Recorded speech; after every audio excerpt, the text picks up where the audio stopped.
The reason they were in a caravan is because they're seeking asylum. So if they wanted to sneak into the country, they wouldn't do it in a giant caravan. So, and so when you're talking about the laws, there are also laws in place on how to seek asylum. And that is exactly what they're following. So that caravan actually, in a way, should be celebrated because they are not going to cross the border illegally. They are going to go to a port where you ask for asylum. Now, Donald Trump is suggesting that we should reject asylum out of hand without talking to people. Now, that is not the law, and that is not the American way. And so, and Tucker, I don't want you to take this the wrong way. I'm not trying to compare you or Fox News or anybody to this. I'm just giving an extreme example of what happens when you don't listen to people. So we've done that in the past. In the 1930s and 40s, Jews came here on boats asking for asylum, and we sent them back. And one particular ship that came to Florida that was sent back, 25% of those people were murdered in a concentration camp. And God knows what happened to the other 75%. There's sometimes a good reason to hear them out. And what we're asking for is something very simple, and that is within the law, hear them out. It's not too much to ask for. So I'll let the whole Nazi reference go unremarked upon. But I would say, look, if I have one criticism of Americans is they haven't traveled enough. And I know you have traveled a lot. And one thing you learn when you travel is there are a lot of really hurting parts of the world. So nothing that is happening in Guatemala right now or Honduras or Salvador is unique to those countries or even to Central America, Latin America, or even this hemisphere. That kind of thing is happening all over the world, where for a bunch of different reasons, most of them political, millions upon millions, billions, in fact, of people are suffering and desperate. And of course, my heart goes out to all of them. The question is, what duty does the U.S. government have to them? And I would argue it doesn't have a duty to them, okay? It has a duty to its own people. Now, that's not, again, I think people of goodwill have a lot they can do to help those people, okay? I do think that. But the government is something very different. And I would also argue that there is a cost to this, a cost that the left used to recognize. It was once obvious. So I grew up in this state in Southern California, and Cesar Chavez was a hero. I mean, we have a day in California dedicated to his memory. And Cesar Chavez, among many other things, he was a serious leftist, an economic leftist, he was a socialist. But among many other things, he was passionately, in fact, violently anti-immigration. Why? Because he was anti-Mexican? I mean, he was of Mexican descent, of course not. Because he led a labor union, and he understood that supply and demand is a real thing. And if you have an overabundance of anything, its value falls. That's why sand is cheap. So if you let people in from poor countries willing to work for less, your wages fall, particularly at the bottom end, among your most vulnerable. This was axiomatic on the left for 100 years. All of our anti-immigration laws were the result of lobbying from organized labor, from Democrats, because they had a responsibility to their people. And Republicans, management, the people who owned the fruit companies, who hired the pickers, were totally for unrestrained immigration, legal and illegal, because it made their labor costs lower. So I would only say, and it's a more complicated question than just this, but this is a huge part of it. It's one of the reasons that wages have stalled. And for some categories of people, high school educated people, they've gone down over the last 30 years. Like, this is a real thing. And the last thing I'll say is if you bring this up, everyone wants to make a race question out of it. You don't like them because they're different. Oh, please. There's nothing to do with that. It has everything to do with what kind of country you want to live in. Do you want to live in a country where people with very little economic power have even less? Then open the doors, and that's what you'll get. All right, so a lot to respond to there. So let's break it down one by one. First of all, this is a country, and this is not a cliche, it's true, this is a country made of immigrants. I'm an immigrant, and I came in a legal way. So, and I want to support that, and I think that that's not a matter of doing me a favor. It's not a matter of doing someone from Honduras a favor. It's a matter of what is best for the country. And I think immigrants have built this country, whether they were Italian, Irish, Chinese, Jewish, and Mexican. Yes, they have built this country. And so I think that is a great value to the country. In fact, there is demagoguery about how immigrants keep taking from us. But the reality is, and every study shows this, Since a lot of the undocumented immigrants pay into Social Security and Medicare as part of the payroll taxes, but never get it out, they actually put more taxes into the system than they take out of the system. And so if we're talking about what is the correct policy to have, so there is a discussion about reform in Congress that's gone nowhere, but the idea there was to take indentured servitude and double it. And that if you work here for 14 years, if you're undocumented, you could have a pathway to citizenship. Now, the right wing said that's too lenient. I don't know if they want 3 times indentured servitude. I don't know. But my answer is, look, can we at least go back to indentured servitude? So if for 7 years they work and they pay their dues, have they not done enough and shown enough to become U.S. citizens? That means they are adding to our country. They are not taking away from our country. So that is a proposal that I believe in and that I will fight for. And immigrants are a net positive in almost every way imaginable, and also demagoguery on the issue of criminality. The reality is native-born Americans, unfortunately, commit crime at over twice the rate of undocumented immigrants. So if we're going to kick anyone out, it would be us. Well, not me, because I wasn't born here. But of course we're not going to do that either, because we all work together and we can win together. Now, in terms of wages, Tucker is absolutely right that wages have been stagnant. And they have been stagnant since about 1978. Productivity has not. The American worker has been wonderfully productive. It has gone up by over 200% since that time. But if you're looking to see who took your wages, don't look down, look up.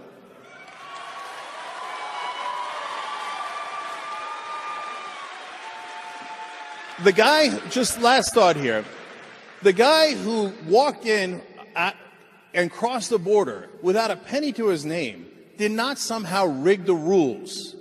No, the person who rigged the rules are the ones that are paying the politicians. Campaign contributions are unadulterated bribery. They're absolutely, positively bribery, and they are done to maintain power for the economic elite.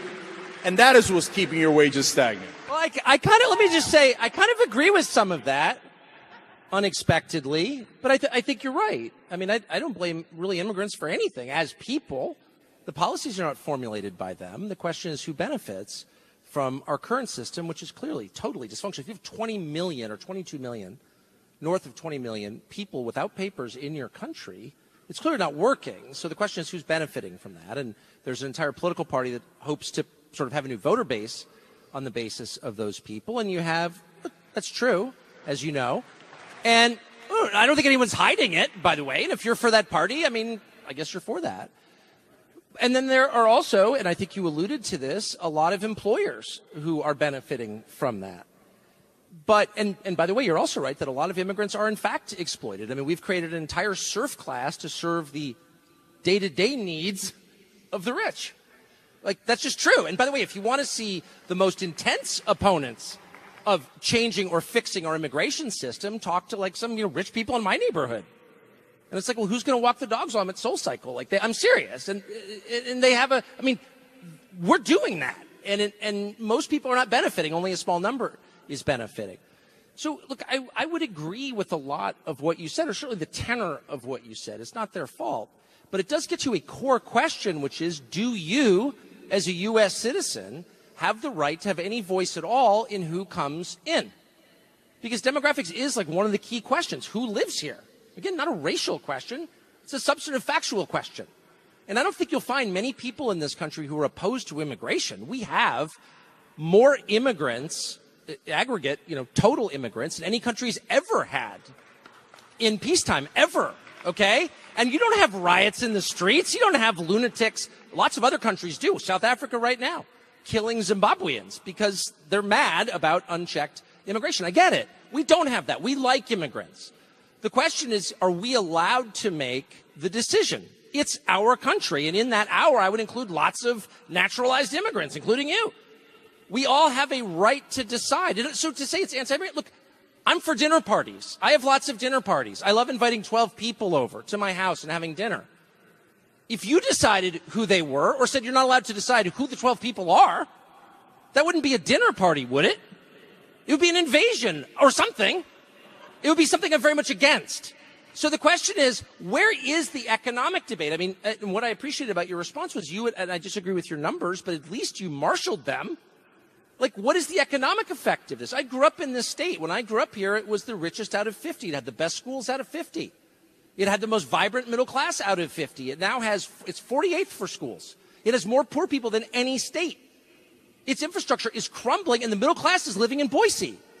So how did that happen? There are lots of reasons it happened, but the truth is, economics is not magic. Importing millions of poor people, every one of them a good person, I'm willing to assume, doesn't make you richer.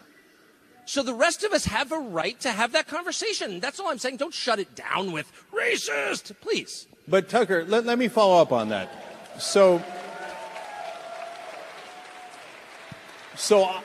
I think I know why California schools are disastrous, because of the propositions that did not allow us to invest in the schools, and now the private schools have created a way to have rich people bring their kids to one school and then make sure they don't pay for the other.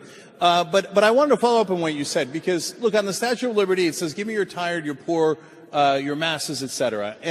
And so when the Irish were first coming in, they were dirt poor. They were escaping a famine. The Italians, dirt poor. The Jews, dirt poor. Under your logic, would we not have kept them out? Well, no, because this is hold on. This is a situational. Before you applaud too vigorously, I can win you. Listen, it's a situational decision. So when we had the largest wave up until recently of immigration into this country, at the beginning of the last century, that was the industrialization period in this country. So who manned the factories? Who made the shoes? Who wove the textiles? Immigrants did. There was a massive need for labor, and we responded by importing huge amounts of labor. We did until 1924, in which case Americans, including recent naturalized immigrants, looked around and was like, you know what? We've had a lot of change. Change creates volatility in your society. We had a lot of drama, the progressive movement, the Wobblies. We had a lot going on in this country. We were like, you know what, we're shutting it down. And we shut it down from 1924 to 1965, not because we're racist, but because we made the decision. Now what we're looking at, and this is what drives me maybe craziest, is a landscape totally transformed by technology, by automation. This is not secret knowledge. Look it up. One of the reasons that people are so powerless, they felt they had to vote for Donald Trump, is because the value of labor is in steep decline. Immigration's part of it. Technology, I would argue, is probably even a bigger part of it. Huge sectors of the entire economy are about to be replaced by machines. This will mean massive internal displacement of workers who will have even less power than they do now. Into that, you're throwing a huge number of new people. And my only question is, okay, what are they going to do in a world where a lot of the jobs now occupied by people will be occupied by machines? And the answer I get is, shut up, racist. Okay, fine. That's not actually an answer. And we have an obligation, I think, if those in my business, try to convince people or whatever, to raise the question. And I can't get anybody on either side to take it seriously at all. And that's when I begin to conclude that they're totally reckless. They don't know what they're doing, almost any of them. They're lying about it.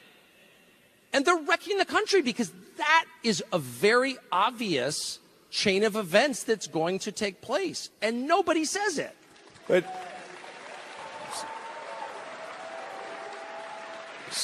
so one more follow-up there, at least, Tucker. So, look, in terms of do we need the immigrants now, and what cycle are we in history in America? Well, a couple of southern states did some raids, took away some undocumented immigrants. And then they panicked because nobody came and took the jobs, whether it was farming or warehouses and factories, et cetera. And so then they had to change the law and say, okay, never mind, they can come back in. So that happened a couple of years ago, and we've seen that. So obviously, and there's actually a great number of examples of that in the country, obviously there is some need for those workers. So when I see those Latin American workers that have come in, I see the same faces as the Irish and the Italians and the Jews and all the others that came in very poor, but that made this country much, much richer in the end. And so Tucker, when you say the word demographics, I think that is what makes people go, What does that mean? And so I genuinely want to ask you about that. So you did a story about Hazleton, Pennsylvania, and you were worried that the demographics of that town was changing. Why? Why are you worried about it? Because change is really hard. I mean, and I'll address the first part, I think, more interesting part of what you just said in just a second. But to the demographic question, let me just say out front, I don't ever speak in dog whistles because I can say whatever I want, and I always do. So I appreciate the question because I'm often attacked on the basis of, maybe something, and it's probably my fault for not explaining whatever it was fully. But let me just say, nothing is in code, okay? It's all right out there. And my core concern is change and the pace of change, because I don't think that people are hardwired for it. And so you have a group, Homo sapiens, that have lived a certain way for only like 10,000 years, not a big deal. Hand-to-mouth agrarian society, boom, the machine age happens with the invention of the steam engine, something totally different, causes massive displacement, revolutions around the world. Half the world is enslaved by communism for 70 years in reaction to it. And you kind of catch your breath, and then you have this thing called the digital revolution, which totally changes everything again. And so one of my maybe my overriding concern after the wage question is how much change can people handle, actually, before they go crazy? And there's a lot of study on this. Robert Putnam at Harvard, who's hardly a right-winger, the bowling alone guy, has done a lot of really interesting study on this. Again, he's a liberal, but an honest one. And he's like, people, when they feel threatened, when things have changed too much, they get really angry and tribal, and they don't trust other people, and civic institutions collapse. And we're seeing this across the country. So there's a huge cost to changing everything up for the benefit of the few. And let me tie that to the first part of your question, which was, you said, in the South, there were raids on chicken plants, Tyson chicken plants. And the INS or ICE or whatever we're calling it now comes in and says, these people are here illegally without documentation. We're enforcing the law for once. And they couldn't find labor. Well, who is they? Well, they is the chicken plants. They is the employer, okay? And they couldn't find labor because they didn't want to pay market rates to Americans. So basically what they're saying is, even though we're in the United States, we're a company in the United States. And by the way, you can say this of Amazon and Walmart for sure, and McDonald's and lots of other big corporations that the right has defended for many years, unfortunately, and now the left defends, bizarrely. They benefit from all the institutions that make business possible, the rule of law, patents, like all the things that we have that other people don't have, okay? And yet they feel like paying the wages of Tegucigalpa, because why wouldn't they? They're an employer. What bothers me is that no one ever calls them out on it. So like you often hear people say, well, who's going to pick the lettuce or whatever? And I'm not slagging lettuce pickers. I respect anybody who works with his hands in the sun, of course.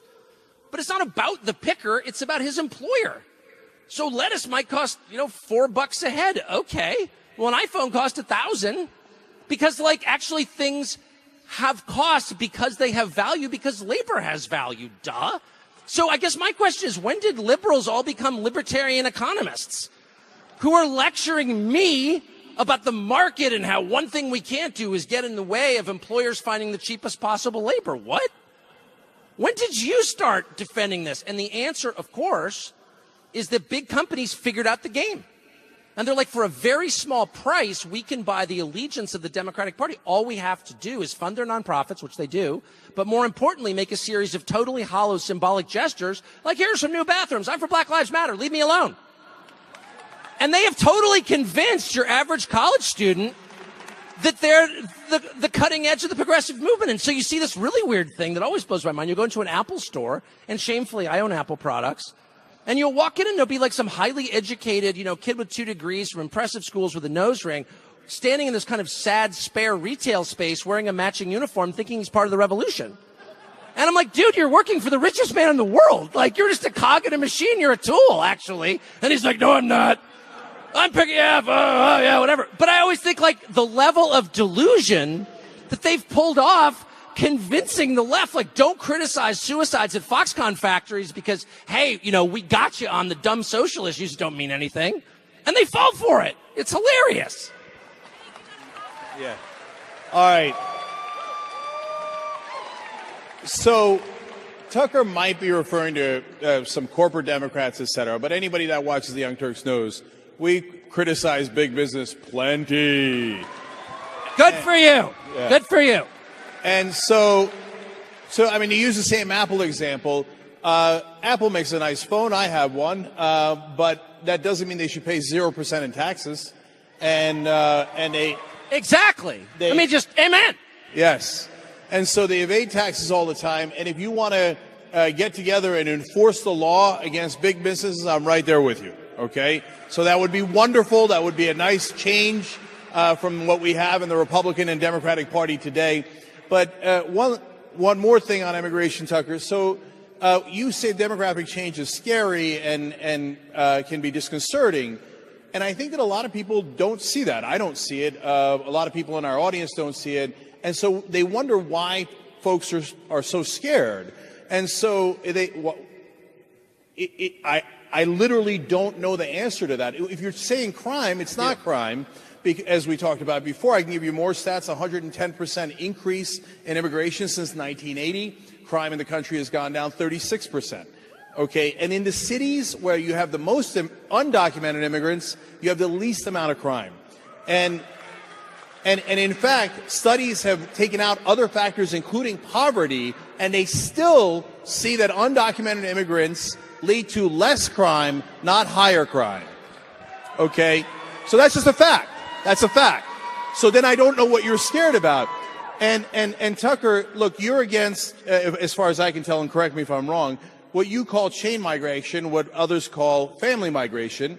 And so that is, as you acknowledge, the majority of legal migration. You're also against the lottery, and you do the math on that, and you have eliminated 85% of legal immigrants. But the country is massively, as you just stated, in favor of immigration. So if you're against undocumented immigrants and you're against legal immigrants and you cite fear and demography, can you see why people then would be concerned that it's racial and not based on crime or any other legitimate factor? I guess. I mean, in my case, I mean, I don't want to be defensive or anything. I don't think I really am very defensive, but I don't actually think that there's a real, I mean, look, I sincerely appreciate this because I like an actual adult debate with a smart person about this, but I see that so rarely. Instead, I see people coming to the conversation convinced of their own virtue, and you don't actually, so it's a very simple way to write people off. I'm grateful for a chance to say in public what I really think about the effects of change. I think it's really disconcerting. And let me just make a point that is too rarely made. And that is that if you have a big, diverse country like this, 320 million people, no majority of anything, right, in the country, and you're running it, or you're sort of seeking to influence people who run it, like you and I are, then you really have to think about, like, what are the most important questions? Do countries hang together just through inertia, just because they do? No, they don't, actually. Countries tend to sort of break apart. They spin out into component parts. It's, you know, it's the story of history. And so what do you need in a country where no overwhelming majority has really anything in common? Well, what you need is a unifying culture, actually. A set of ideas. This is very obvious. This is not like, you know what I mean? This is not applied physics, okay? It's super simple. It's true in your life. If you have, like, nothing in common with your spouse, does it make your marriage stronger? Like, we don't even speak the same language. We love each other more. You know, please. It's not true of businesses or military. It's not true of anything because it's just not true. So it's not an insurmountable problem. And we've had this is not the first time we've thought about this in the history of the country. We thought about it a lot during the Progressive era. What do we all have in common? And at the time we decided, well, we have our founding documents, the Bill of Rights, we have patriotism, we have English. And so those are the and I think it's sort of perfectly great set. Maybe you've got other ideas, okay? The point is not what are those things. The question is you must have those things. And if you don't, you're going to break apart. And maybe not now, but at some point you will, because why wouldn't you? So I would argue that the very idea of multiculturalism is insane as an organizing principle of a country. Not because I'm against, hold on, not because I'm against other cultures. My favorite thing is to travel and go to different cultures. I think they're super interesting, and a lot of them are great, maybe some better than ours. That's not the point I'm making. I'm saying as an organizing principle of your country, you need to have a common culture. Another word for a collective set of beliefs. And I sincerely think, just based on being a lot of places around the world, that language is a key part of that. And that used to be, you keep referring to our earlier big wave, the industrial wave of immigration that we had, the key thing that we demanded was fluency in English. Key. Not because we were English chauvinists. English is not a racial category. It's a language shared by people of all kinds of different colors. It's the language of Nigeria, okay? It's just a language. But language is the thing that holds more than anything else. And ask anybody who grew up in a multilingual country, how about a Canadian, not that far away? What happens when you have competing languages? You have inherently division. This is not, slow down, this is not a Republican or Democrat or right-wing or left-wing issue. It's a total common sense issue that has been obscured for reasons I honestly don't understand, maybe by demagogues on both sides, but it doesn't matter, it's true. So if you're going to have huge country-changing levels of immigration, comma, and we do, comma, you need to make absolutely certain that everybody of every color and every religion is united in at least something beginning with language. Duh. So, Steve, sorry. What? Yeah. So, I think this goes to the core of the issue, and I think this is a really interesting conversation. And so, look, on English, I might not be as doctrinarian as you think. I came here with not knowing any words. I knew 3 English words when I was. How old were you? I was 8 years old, and I knew yes, no, and girl. That's it. And they threw me into the deep end, and I did not do English as a second language, and you pick it up quickly. And so I get that we have to have a unifying language. India has a unifying language. It's also English. And so I think that there is a reasonable way to do that. I don't think that you have to throw everybody into the deep end, especially if they didn't come at the age of 8. And everybody has a different perspective, and there's a way of easing into that. But when we talk about culture, well, America's culture is not unicultural. It is, by definition, multicultural. That is our culture. So, I mean, look at all the things that we consider really American. Pizza, Italian, right? Jazz, African American. And I can go on and on, especially in the food category. So, and you famously, Tucker, the other day said that tacos are American and not Mexican. Yes, they are. That's the point. Yes. We've brought them in. They're part of American culture now. That's the point. But, Tucker, that's my point. But think about it, Tucker, that we brought all those things in, yes, and they are now part of our multicultural culture. Okay, so, look, perhaps, you know, we're having a debate over word definitions, or perhaps my verbosity has obscured what I'm really trying to say. But what I'm trying to say is, if you have a country, any country, particularly a huge and complex country like ours, where there's no unifying fact, okay? Most countries have, settle down for a second, I'll be right there. Do you know what I mean? Like that is potentially a vulnerability for us. I don't think it needs to be, but we need to address it thoughtfully. You have to have, of course, I'm totally opposed to stamping out anybody's culture, telling anyone what to believe. I'm just saying the very most obvious thing, which you must have something in common with everyone else in your country, or why would you be a country? And if you don't think that, you haven't thought about it very much. That's all I'm saying.